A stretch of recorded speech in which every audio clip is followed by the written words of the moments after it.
Maya never liked the dark, but she forced herself to live with it.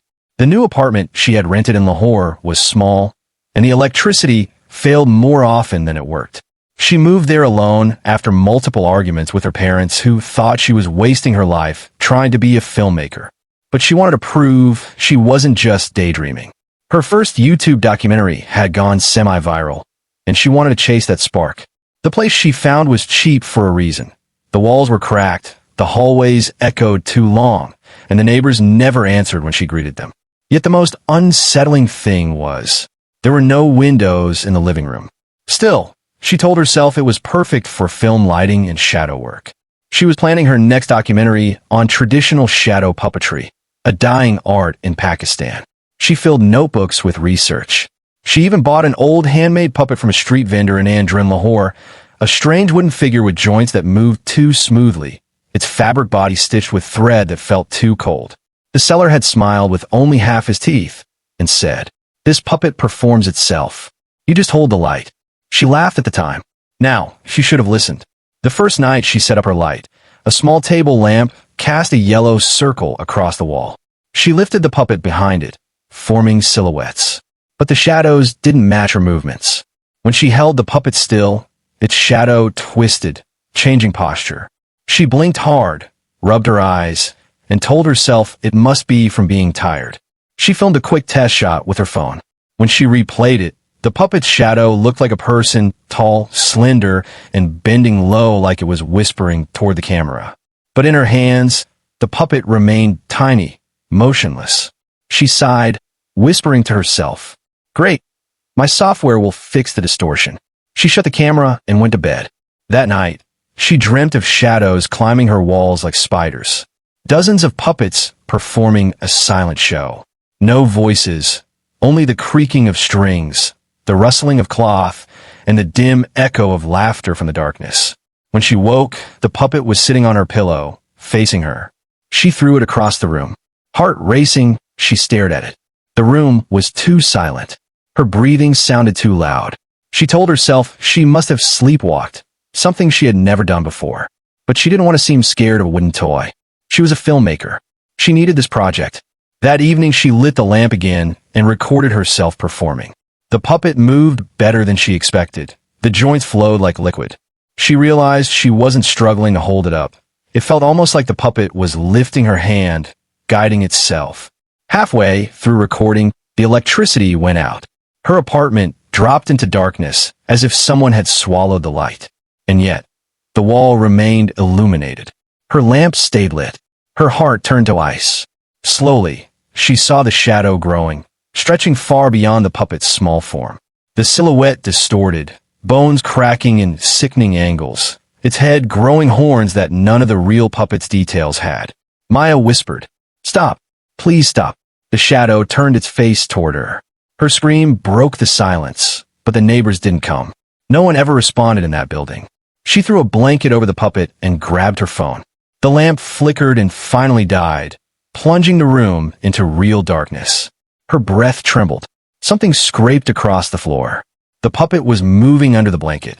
She ran into her bedroom, locked the door, and stayed awake till morning, listening to soft tapping on the other side of the wood. The next day, she packed the puppet in a shoebox, taped it shut, and shoved it in her closet.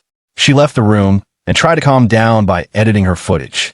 Her screen's timeline displayed something she couldn't explain, a tall shadow standing behind her, breathing, slow, heavy. Her stomach dropped. She zoomed in. Two glowing, wide eyes stared back. She slammed the laptop shut. Tears slipped from her eyes before she could stop them. She grabbed her phone to call her mother. Her thumb hovered over the contact, but pride cut through her fear. She couldn't return home a failure. She wiped her tears. "I'm strong," she muttered. "It's only a stupid puppet." But deep down, she knew she was lying to herself. Another night. Light off. Silence everywhere. She kept hearing the same whisper coming from the closet. "Let me perform." Every second felt like death approaching. She couldn't breathe properly. She curled under her blanket, praying for daylight. 3:07 a.m.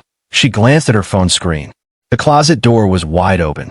The shoebox sat on the floor, torn open like something had clawed its way out. Her breath hitched. A long shadow stood near the wall, stretching tall, then taller.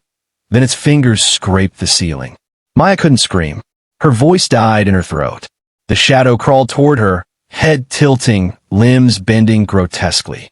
When she blinked, it disappeared. For a moment, she thought she was spared. Then she felt cold strings wrapping around her wrists.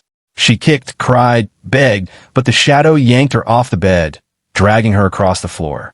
Her nails scraped wood. Her voice cracked as she screamed, "Let me go." The shadow whispered back, "Trauma makes the best puppeteers." Her body lifted into the air like she weighed nothing. Invisible strings held her limbs, jerking them into unnatural positions. Her arms twisted like the puppet's joints. Pain shot through her nerves, white-hot, searing, until her bones felt like wood. She fainted. Morning light finally came. She woke up on her floor, body stiff and sore. The puppet stood on her chest, its carved head inches from her eyes. The voice returned from nowhere and everywhere.